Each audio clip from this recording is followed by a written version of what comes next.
Do you feel like you've used every single recipe in all of the books that you own, or are you just tired of eating the same thing week after week? Let us know what you're struggling with, and I'll show you what to cook today.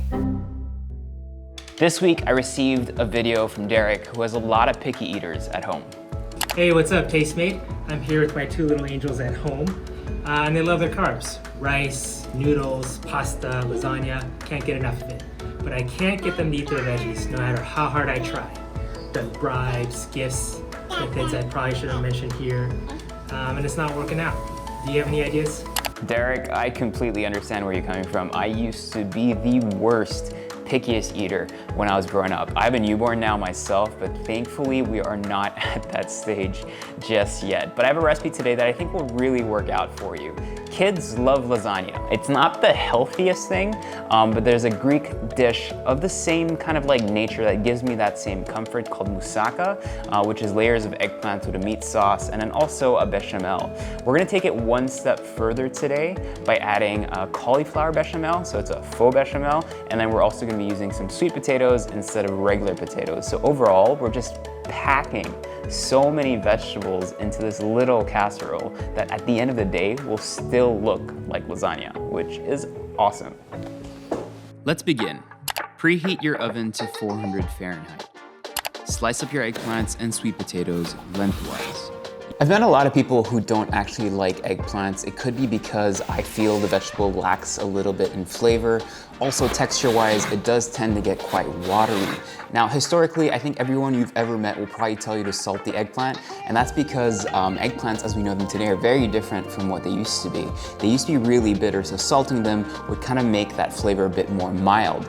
Today, we add salt, obviously, to season it. It also does remove some of that excess water that's in the vegetable, but I really think it comes down to how you cook it. So by baking it the way we're doing it today, you really just intensify that flavor and get a lot of texture from it, which makes it extra delicious. Do the same thing with your sweet potatoes. This goes into the oven for 20 minutes, and at the 10-minute mark, make sure you flip them around. Don't be afraid of getting some char on them. At this point, you can turn the oven down to 350 Fahrenheit. Now let's get our other vegetables ready. Just mince a couple of cloves of garlic, 1 white onion, and break up a medium head of cauliflower. So today I'm going to be using cauliflower as the base for the faux bechamel, or the fake bechamel sauce. Usually you'd need a lot of butter, maybe some egg yolks, and some flour to thicken up the sauce properly. But here, just by using this vegetable, a little bit of cheese, and some milk, we'll get the exact, well, not exact, but we'll get a very similar kind of texture, which will be absolutely amazing, but in the same time, adds just so much nutrition to the overall dish. Heat up a large pan and add in some olive oil. Once hot, sweat out your garlic and onions until fragrant. When you start seeing a little bit of color, fry up your ground beef and just chop it in the pan until it is no longer pink. When everything starts smelling delicious, add in some whole canned tomatoes and just crush everything in the pan with some tomato paste, nutmeg, allspice, cinnamon, and eventually salt to taste. This will simmer away for about 30 minutes. Get a pot of water boiling, add in some salt. Use a steaming basket or a makeshift steamer like mine and place in your cauliflower florets. This is going to steam for about 12 minutes. Once your sauce is almost ready, toss in your fresh oregano. You know it's done when it's thick enough to leave your pan exposed for a few seconds.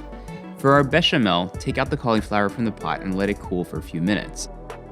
In a blender, add in some cauliflower with some warm whole milk and Parmesan cheese. Just blend everything until nice and silky. All our components are ready, we just need to put it together. The first thing you want to do is take 1/4 of your cauliflower faux bechamel and just mix that with your ground beef sauce. Then, in a baking dish, layer your sweet potatoes and half of your eggplants. Cover that with 2/3 of the beef mix, top with the other half of the eggplants, and then add in the rest of the beef mix and all of the cauliflower sauce. For something extra indulgent, cover the top with Parmesan cheese. All of this goes into the oven at 350 Fahrenheit for about 30 to 40 minutes. You're just looking for a really perfect brown top. Once done, you might be tempted to cut into this right away, and you can, but it won't set as nicely. It's best to let it cool down a little before cutting it. Let's give this a taste.